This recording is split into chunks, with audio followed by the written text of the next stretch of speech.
Defence welfare society ने गरीब तबके की जरूरतमंद लोगों को रोजगार देने के उद्देश्य से ठेला दान में दी, जिससे जरूरतमंद लोग ठेला लगाकर अपनी दुकान चला रोजी रोटी के लिए दो पैसा कमा सकें। सोसाइटी ने कहा, हमारा फाउंडेशन लगातार कार्य कर रहा है। इसी कड़ी में हमने हथकरघा ठेला चालकों को ठेले प्रदान कर उनको रोजगार की मुख्य धारा से जोड़ने का एक छोटा सा प्रयास किया है। मैं इस फर्म का डायरेक्टर हूँ। इस फर्म का रेफरेंस हेल्थ फाउंडेशन नाम है। ये 2016 में बनाई गई थी।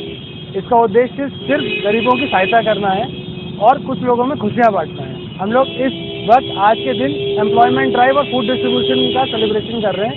इसमें करीब 11 लोगों को ठेल दी गई है। जो ये ठेल दी जा रही है वो लोग ना तो किसी काम में कार्यरत हैं, वो ज़्यादातर घर में हैं या उनके पास कोई रोजी रोटी का साधन नहीं बना हुआ है। तो ऐसे लोगों को ढूंढा गया और इसको ढूंढने के लिए आरएसएस के या वेलफेयर सोसाइटीज़ के अलग अलग समाज के अलग अलग लोगों ने सहायता की है। उनको इंगित किया गया और उन लोगों को ढूंढ के बताया गया जिन लोगों के पास कोई काम नहीं है। घर में 2 लोग 4 लोग ऐसे हैं उनके जो उनके जिम्मेदारी पे हैं, जिनका लालन पालन उन्हें ही करना था, लेकिन उनकी या तो किसी रीज़न से काम छूट गया है या नौकरी नहीं कर रहे हैं वो, या कहीं नौकरी कर रहे हैं और अब अपना खुद का काम करना चाहते हैं। तो स्वरोजगार को आगे बढ़ावा देने के लिए स्वावलंबन भारत की योजना के अंदर जो मोदी जी ने एक प्रस्ताव रखा हुआ है कि सारा भारत स्वावलंबन पे काम करे, उसी परिप्रेक्ष्य में हम लोगों ने ये कार्यक्रम आगे बढ़ाते हुए 11 लोगों को ठेल दिया। क्या संदेश जाएगा लोगों में? कितने घर के चूल्हे जलेंगे इस कार्यक्रम से मेरे अपने अंदाज से कम 20 लोगों के घर में चूल्हे जलना शुरू हो जाएंगे, जिस तरीके से हम लोगों ने जिन लोगों को ढूंढा है। और साथ में ये भी एक उद्देश्य है इसका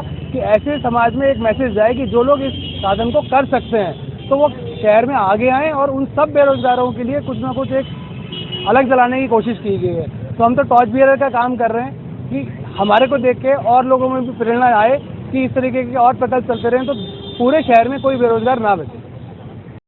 अशोक अग्रवाल और मैं रेफरेंस हेल्थ फाउंडेशन चलाती हूँ। आज हमने ये खेल वितरण समारोह रखा है, भंडारा भी रखा हुआ है। 12 बजे से लेकर जब तक प्रभु की इच्छा तक ये भंडारा चलेगा और 11 बेरोजगारों को हमने ये खेल भी डोनेट कर रहे हैं आज के। इससे क्या संदेश जाएगा? इससे संदेश ये जाएगा कि जो लोग काम नहीं कर पा रहे हैं, उनके पास पैसे नहीं है, तो हम ये साधन बना रहे हैं कि उन्हें कुछ सहायता मिलेगी। इस तरीके से वो कुछ काम शुरू कर पाएंगे, अपनी रोजी रोटी के लिए कुछ पैसे कमा पाएंगे।